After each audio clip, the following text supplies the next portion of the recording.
Today's topic is civil disobedience. After I talk about the definition of civil disobedience, I'm going to discuss how an argument against civil disobedience in one of Plato's dialogues, one of the Socratic dialogues called the Crito, and also in an important work by Martin Luther King that you've probably read in another class. And then I'm going to close with, this is not exactly on civil disobedience, but I think it's one of the best works in political philosophy. That's Federalist 10, written by Madison.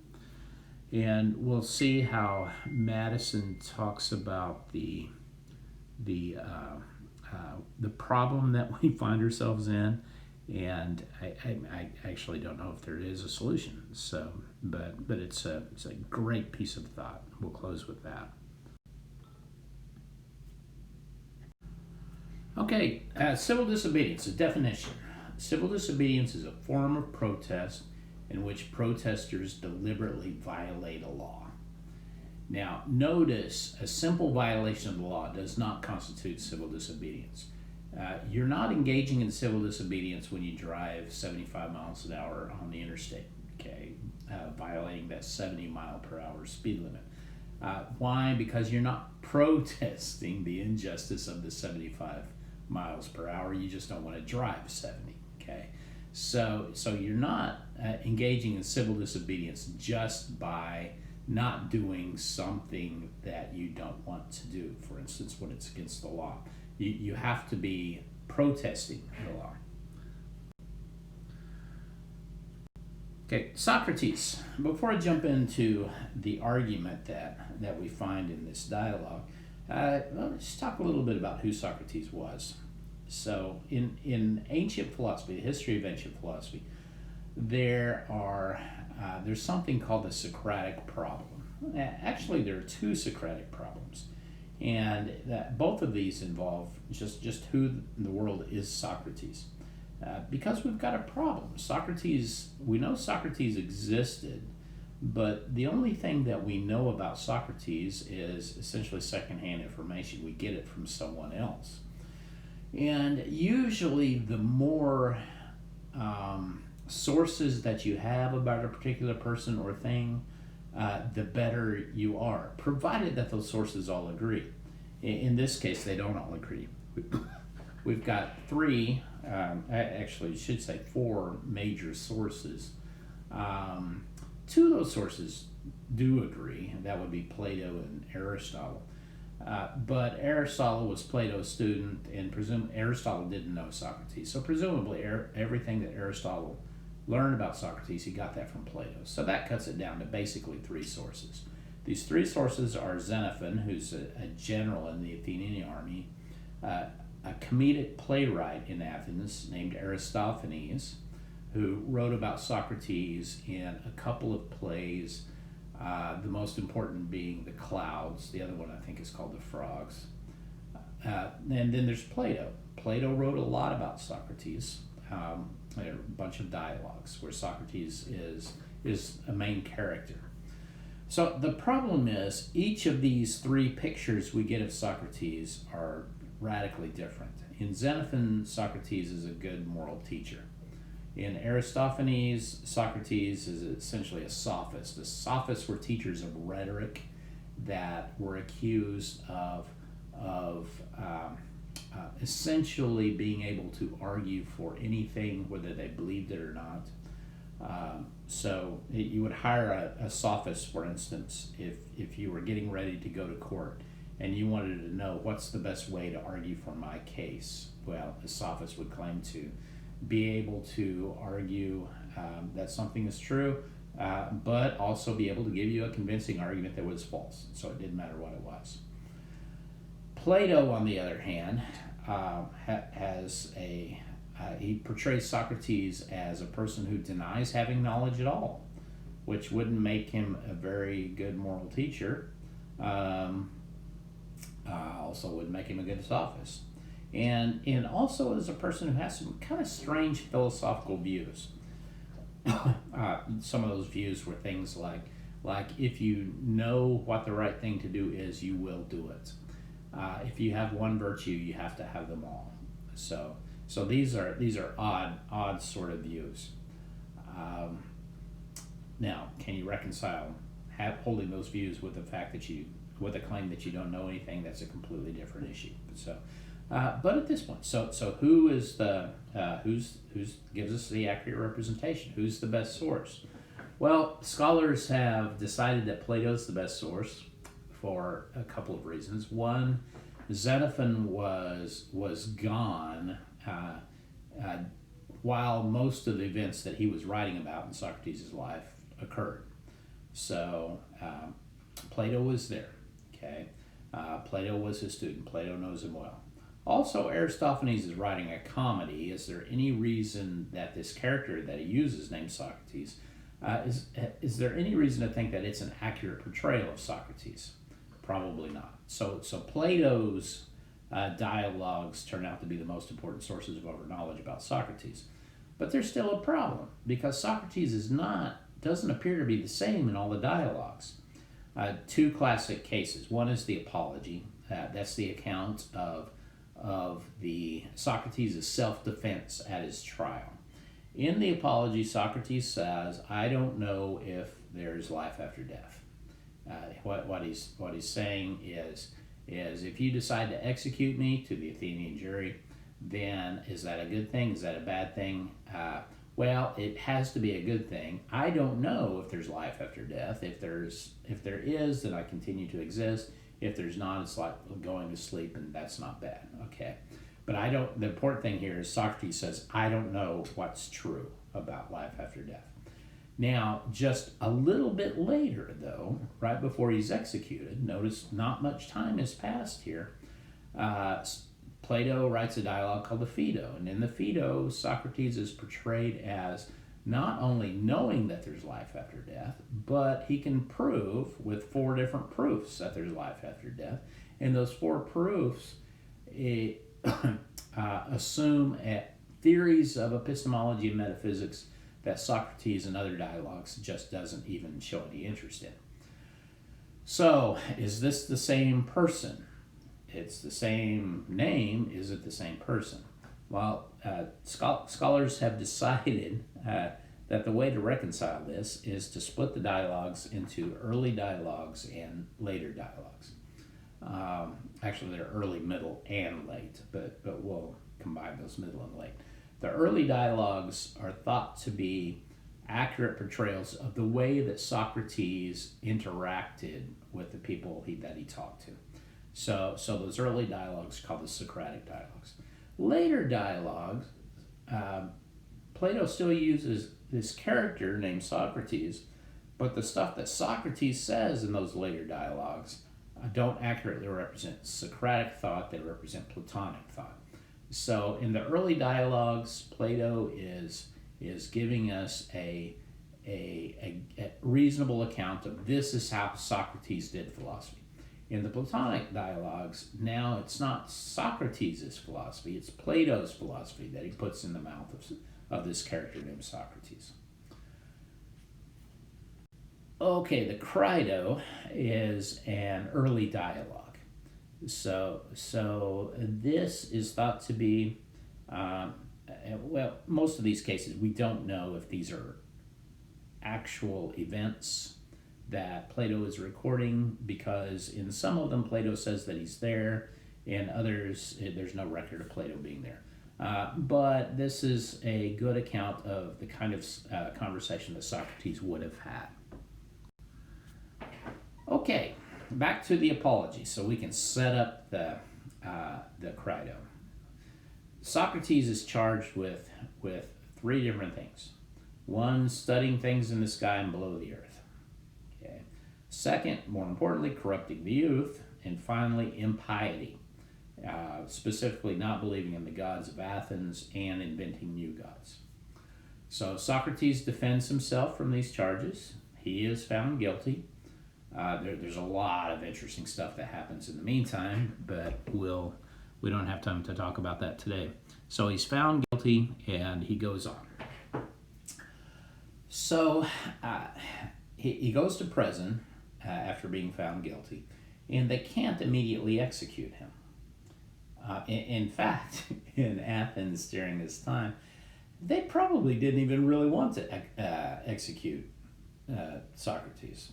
So they wanted, Socrates is causing a lot of problems for them. So basically, they execute him simply to get him to eliminate the problem. Okay. Another way to eliminate the problem is for Socrates to just leave. Okay. So what was commonly done in Athens was that you would bribe the guard would leave the cell open, and you would hop on a ship, go to the Greek colonies over in Asia Minor, what's now Turkey, and just don't come back to Athens. The Athenians are happy because you're gone, you're happy because you're still alive, and the guard is happy because he's a little bit richer. So it's win-win for everybody here. Now, Socrates had some time to consider this, and his friends have some time to consider what to do, because there's a rule that once a year the Athenians make this religious tribute mission to Delos, and there was a law that said that you couldn't execute anybody until that ship returned from the tribute mission. So Socrates is going to have to wait in prison there for a few weeks until the ship returns. Now, Crito comes to visit Socrates. Crito is a friend of Socrates. He's not a philosophical student, but he's a friend. And he comes with some bad news. The ship has been sighted off the coast. It will be back either tomorrow or the next day, but regardless, the execution is going to be soon. So Crito tries to convince Socrates to escape. Crito says, I've got a cousin in Thessaly who's willing to take you in. Crito's wealthy. He can bribe the guard. He says, others of your friends will want to contribute, but if they don't, it doesn't matter. I have enough to do it. So you ought to leave. Now, keep in mind that the presumption here is that Socrates is innocent, because the dialogue is really about whether Socrates' escape from prison and avoiding execution would be right. If Socrates is guilty, then that's not an interesting question, okay? But if Socrates is in fact innocent, then that suddenly becomes an interesting question. Okay, Crito gives some reasons for his conclusion here. So essentially, you can think about all of these as different arguments that Socrates should escape. First reason, if Socrates dies, Crito will lose his friend. Second reason is if Socrates fails to escape, then the people of Athens will think that Socrates' friends didn't do what they should have done, which is to take care of their friend. So Socrates' friends will look bad in the eyes of the many here, the Athenian citizens. 3, Crito points out that the practical matters about the escape have already been settled or can easily be settled. He can handle the expense, and they already have somebody who's agreed to take Socrates in, again, in Thessaly, where the colonies are. 4, you ought to stay because you've got an obligation to raise your children, Socrates, Crito says. 5, and obviously you can't raise your children when you're dead. 5, Crito tells Socrates, if you stay in prison and die, when you could leave and not die, you will be collaborating in your own death, which is suicide. And 6 is related, your voluntary acceptance of your death is wrong and shameful. And finally, he wants to say, Socrates, you don't have any obligation to stay, because since you're innocent, you were wronged by the city, and that penalty is wrong. You've got no obligation to accept it. Okay, so those are his reasons for claiming that Socrates should go. Socrates is not at all concerned with some of these reasons. Like, number 1, it's sad, but that has nothing to do with the morality or the immorality of his death. Number 3, he's not concerned about that. Just because it's relatively easy to go doesn't mean that you should go. Number 4, Socrates. Seems like a good argument. Socrates says, well, if I leave my children stay here, I'm not raising them anyway, so that doesn't matter. I could take them with me, but that would be raising them somewhere other than Athens, the greatest city in the world, and that would be raising them to be barbarians, which is bad for them. So he rejects 4. Now, 5, 6, and 7 are interesting arguments. Socrates has to reply to those, and most of the dialogue is really about that stuff. Number 2, Socrates has something that he's got to say in response to that, and let's cover that. He dismisses that fairly quickly. So, if Socrates doesn't go, he'll look bad in the eyes of the many. Well, Socrates replies, whose opinion counts? Is it the many or is it the experts? Think about this example that he gives. He says, let's say that you want to get physically fit. So whose opinion should matter? Should you take the opinion of the many, or should you take the opinion of somebody who's a physical fitness trainer, right? Somebody who's an expert. Well, Socrates says surely the opinion of the expert, when it differs from the many, is more important than the many. Okay, and that's that second bullet point. There are situations when everybody should prefer an expert's opinion to the opinion of the many.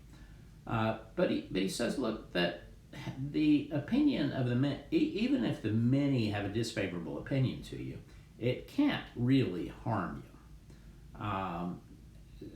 Because the greatest harm is to make someone foolish. You may think that this is a bad argument, but this is how it goes. So, the opinion of the many can't cause the greatest harm, because the only way that you can cause the greatest harm is if you could do the greatest good. And since it can't do the greatest good, which is to make people wise, it can't do the greatest harm by making you foolish. So the opinion of the many just doesn't count at all. All right, now let's get into the interesting part of the dialogue. Here is the central moral principle that Socrates assumes in the dialogue, and that is someone must never do wrong. Okay, it is always wrong to do wrong. It sounds like a tautology or a logical truth, but you should never do anything that's wrong. No matter what the situation is how it's going to turn out. Okay, the consequences of this central principle are you should never return a wrong for a wrong. Even if you've been harmed or wronged, you shouldn't do wrong or harm the other person. Okay, so if you are harmed, you shouldn't do any harm in return.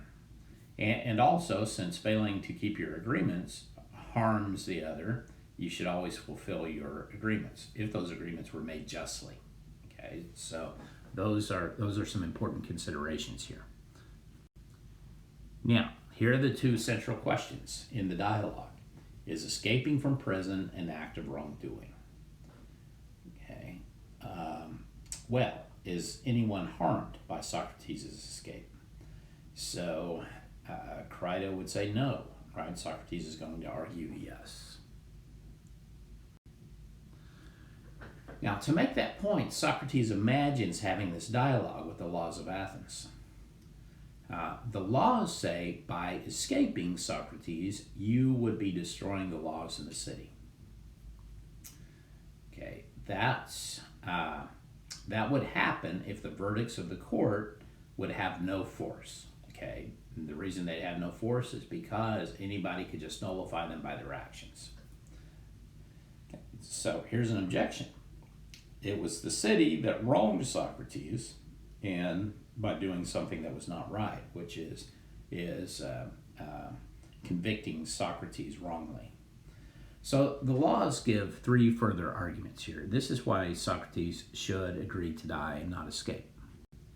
First of all, the parent argument. The state functions like Socrates' parents. Okay, so, and everyone obviously ought to obey his or her parents. If Socrates escapes, he would be disobeying his parents because his parents said, the state said that he should be executed.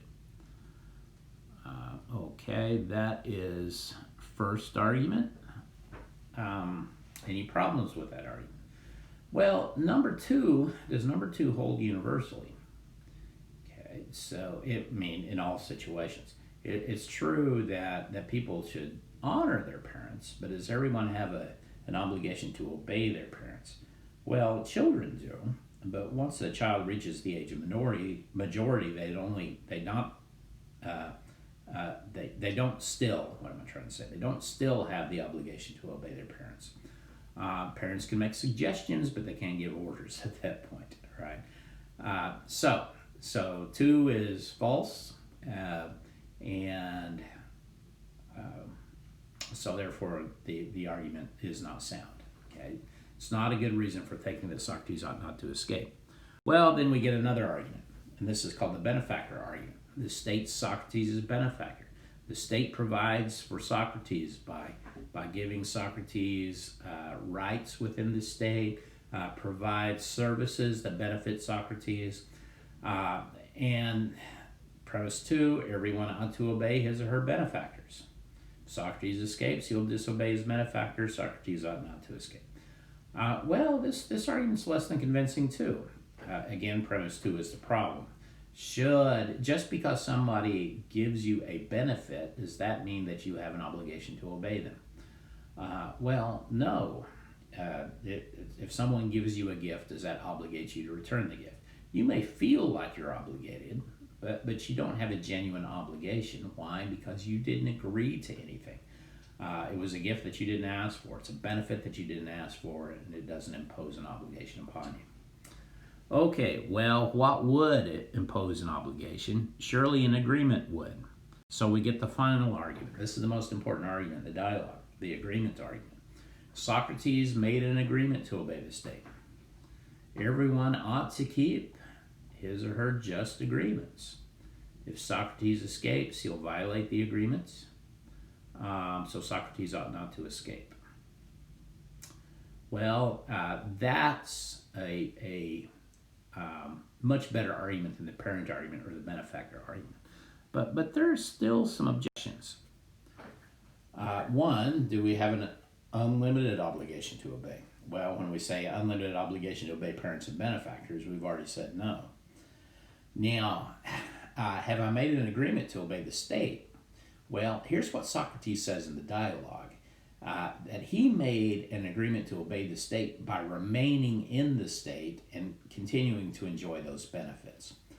So this is what's called a tacit agreement. You agree not expressly by signing a contract or signing an agreement, but you signify your agreement by your actions. And so your staying in the state is a signal of your agreement to obey the laws of the state. Well, the problem here is that this tacit agreement, there is a tacit agreement by your staying only if it's possible for you to leave. And that may very well have been the case for Socrates. All he has to do is walk outside the Athenian city limits because it's a city-state. But for most people in the countries that they live in, that's not really possible. And we've talked about this in class. You can only leave the state if you can get another state to agree to take you in, give you a visa, and that becomes more and more difficult all the time. Now, even if it were a tacit agreement, does that tacit agreement entail an unlimited obligation? Surely there are limits to what you've agreed to do.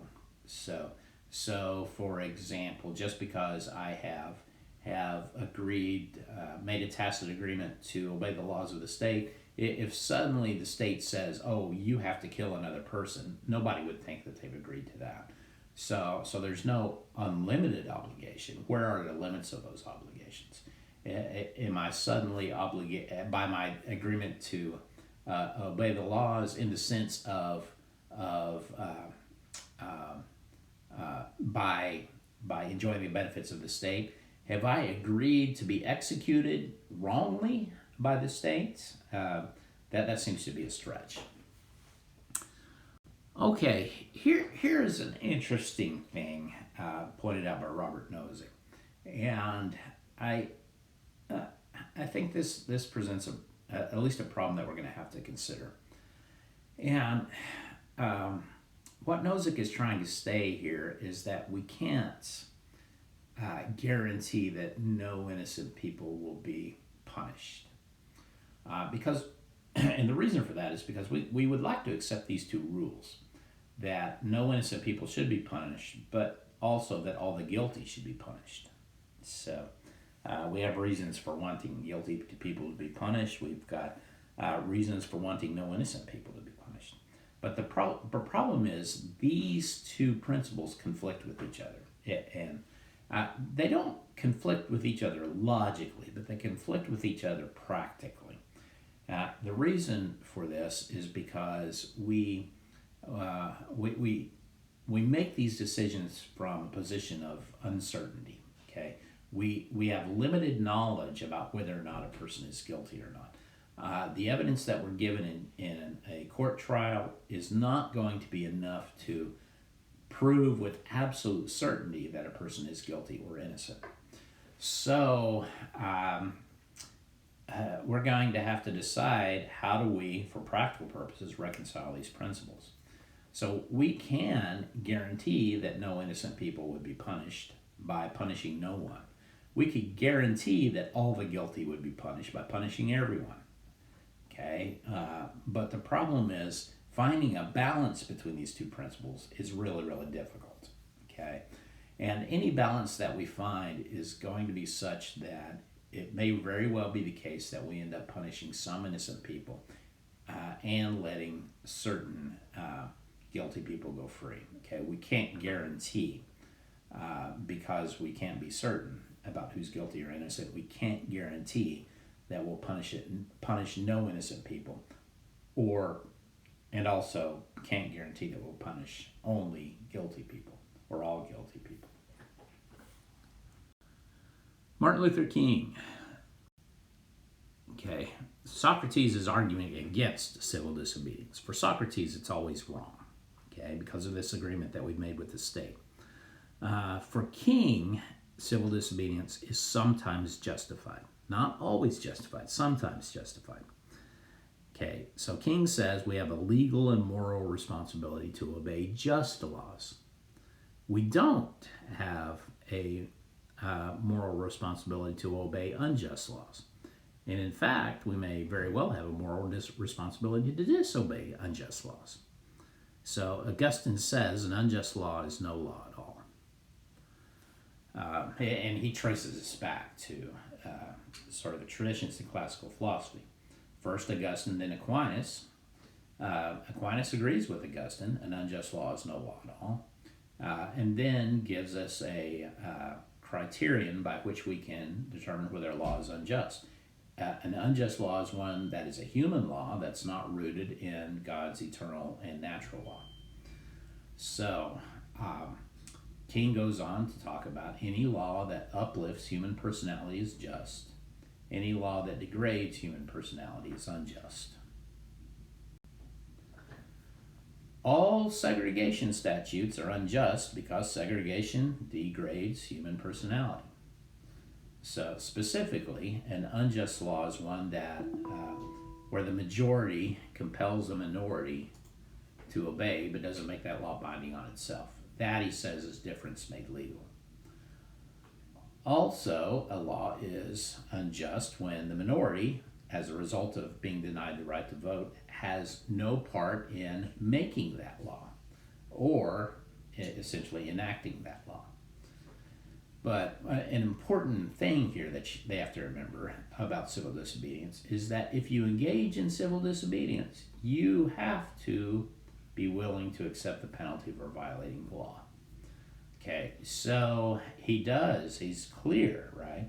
If there's a law that you don't obey as an act of civil disobedience, you can't say, well, I shouldn't go to jail for violating this law. You have to accept the penalty for violating the law. Okay, now I want to close with a little bit from James Madison, one of the authors, along with Alexander Hamilton, of the Federalist Papers. Okay, I think that this is really important work. Now, ultimately, it's not, I'm just going to talk about a little bit of it. The work itself is an argument for a Republican state as opposed to a purely Democratic state. But, okay, so Federalist 10. We have factions in the state. Can we get rid of those factions? Well, the only way you could not have any factions in the state is if you have a completely homogeneous state, okay, where everybody is alike, everybody has exactly the same values and interests, and everybody thinks exactly the same thing about every issue. So we don't have one of those in a state our size. It's going to be nearly impossible for us to have a completely homogeneous state, so we'll always have factions. Now, Madison thinks once we have factions, we can't really get rid of them.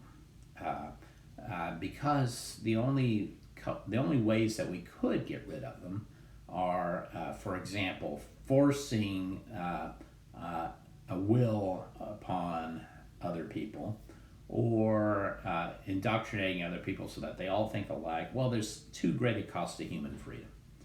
So what we need to do is to be able to manage those factions so that they don't destroy the common good or the common interest. Well, how do we do that? Well, the thing to keep in mind is and this is going to sound awkward, that if we have factions, we want as many factions as possible, not fewer factions. We want more factions. And the way to think about this is, let's imagine a situation where there are only two factions within the state. There's a majority and the minority. Everybody in the majority agrees on everything. Everybody in the minority agrees on everything. So the majority will always win on any disagreement. The minority then has absolutely no reason to stay within the state. They'll never get their way. They will always lose every discussion. So it looks like they have, or every argument or disagreement, it looks like they have a perfect reason just to rebel against the state. So no reason to not rebel or to be criminals and just violate the law. And they also don't have any incentive to participate in governing. Why? Because they will always lose. So if we have two factions, then the state's going to sort of crumble from the inside. So the worst thing is to have very few factions. If you're going to have factions, you should have as many as possible. Okay, this is called, in political science, this is called cross-cutting cleavages. Okay, those are divisions within society, social divisions, but those social divisions go in a bunch of different directions and they cross against each other. And if you have a situation like that, you'll have sometimes you'll be in the majority on one question, but you may be in the minority on a bunch of other questions. And if you find yourself in that position, that gives you a good incentive not to dictate your will on another party in the case of one issue, because you're going to need those other people to form your majority bloc on another issue. So let me give you an example with a couple of pictures. Notice in the picture on the left side, here's a situation with two factions. We've got the people in the minority over here, and the people in the majority over here. Okay, so if we've only got two factions, everybody over here agrees on everything, everybody over here agrees on everything. So let's say we've got some issue that comes up. Maybe it's an issue about redistributing wealth or something like that. So people over here, they don't want their wealth redistributed. People over here may want Higher taxes, higher redistribution, greater level of redistribution. Well, these people over here will lose, right, if they're put up to an election against these people. These people have the biggest voting bloc. They will always impose their will upon the minority. Okay, but now let's say that we've got a bunch of different factions. So the line in red there is our original faction line. So that's one particular issue, whatever that issue is. And these people over here all agree with each other on that issue. These people over here all agree with that with their side on that issue. So the question is, let's pick this group here. Does this group here have an incentive to impose their will upon that group there? Well, if they do, then these people over here are going to be less inclined to cooperate with these people on another issue. But these people need those people on a bunch of different issues. Let's say this issue and this issue, again, this issue, see? So the more factions we have that are divided up in a bunch of different ways, the better off we'll be as far as avoiding a case where the majority always imposes its will on a minority. Because again, you don't want to run those people off. You need those people on other issues. So, okay, then now the question is our society as it's turned out. Okay, Madison says, he warns us, don't let society become like this, right? You want to ensure that society stays like that. So does our society now, does it look more like this, or does it look more like this?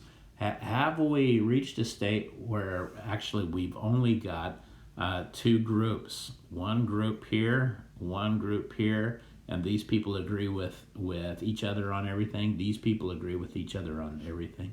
If that's the situation that we're in, it becomes harder and harder to make a